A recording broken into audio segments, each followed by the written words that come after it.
Strategi menstabilkan harga kebutuhan pokok saat dolar naik dan rupiah melemah. Menjaga harga tetap terjangkau, solusi saat dolar naik dan rupiah melemah. Halo sahabat ekonomi, selamat datang di podcast kita pada kali ini. Pada episode kali ini kita akan membahas semua pertanyaan penting yang menyentuh kehidupan sehari-hari masyarakat. Bagaimana cara menstabilkan harga kebutuhan pokok ketika nilai dolar naik dan rupiah melemah? Ketika kurs dolar menguat, harga berbagai barang impor, bahan baku industri, pupuk, pakan ternak, hingga biaya transportasi bisa meningkat. Dampaknya, harga kebutuhan pokok masyarakat ikut terdorong naik. Lalu, apa solusi dan strategi yang bisa kita lakukan? Mengapa harga kebutuhan pokok naik? Ketika rupiah melemah terhadap dolar, maka biaya impor menjadi lebih mahal, harga bahan baku industri meningkat, biaya logistik dan distribusi naik, juga produsen menaikkan harga untuk menutupi biaya produksi. Akibatnya, masyarakat harus membayar lebih mahal untuk kebutuhan sehari-hari. Lalu, bagaimana strateginya untuk memperkuat produksi dalam negeri? Jadi strategi pertama yang dilakukan adalah memperkuat produksi dalam negeri. Langkah paling penting adalah meningkatkan produksi pangan nasional. Pemerintah dapat meningkatkan produktivitas pertanian, memberikan bantuan bibit unggul dan pupuk, memperluas lahan produktif, dan juga mengembangkan teknologi pertanian modern.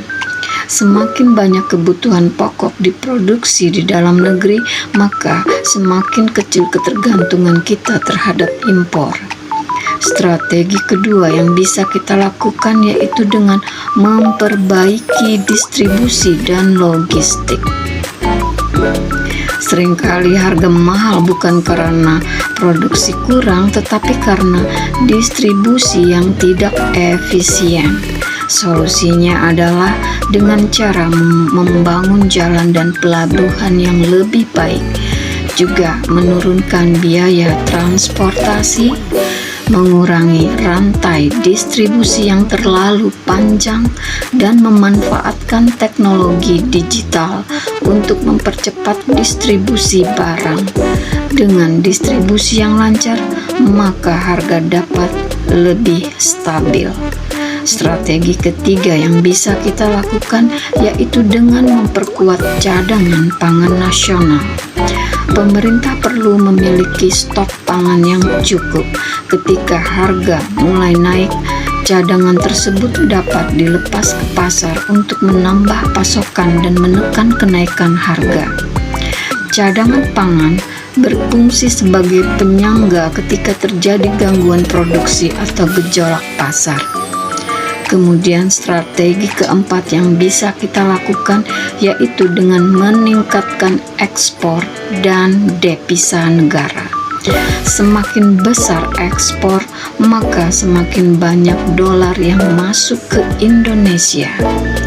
Peningkatan devisa dapat membantu memperkuat rupiah, dapat membantu menjaga stabilitas nilai tukar, dan juga dapat membantu mengurangi tekanan inflasi.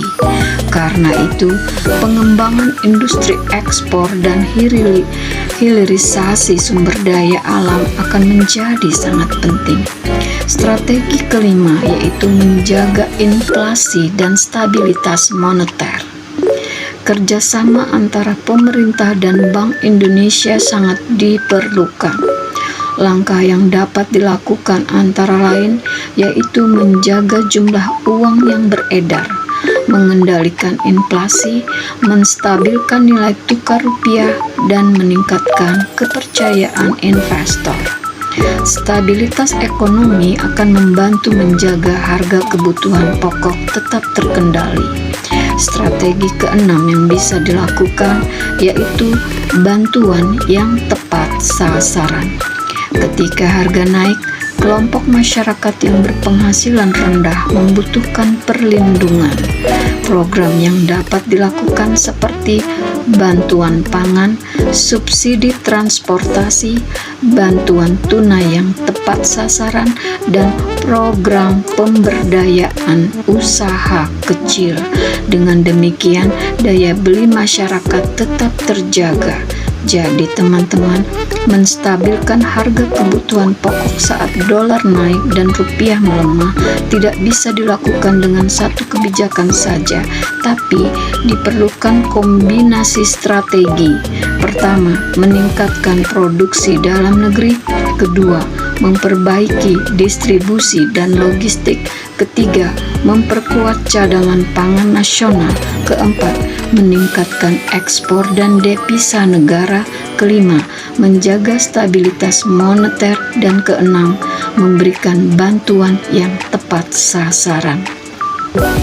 Jika strategi-strategi tersebut dijalankan secara konsisten, harga kebutuhan pokok dapat lebih stabil, daya beli masyarakat terjaga, dan perekonomian nasional menjadi lebih kuat menghadapi gejolak global.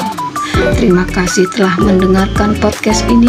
Jangan lupa untuk subscribe, like, dan bagikan episode ini agar semakin banyak masyarakat memahami pentingnya stabilitas harga dan ketahanan ekonomi nasional.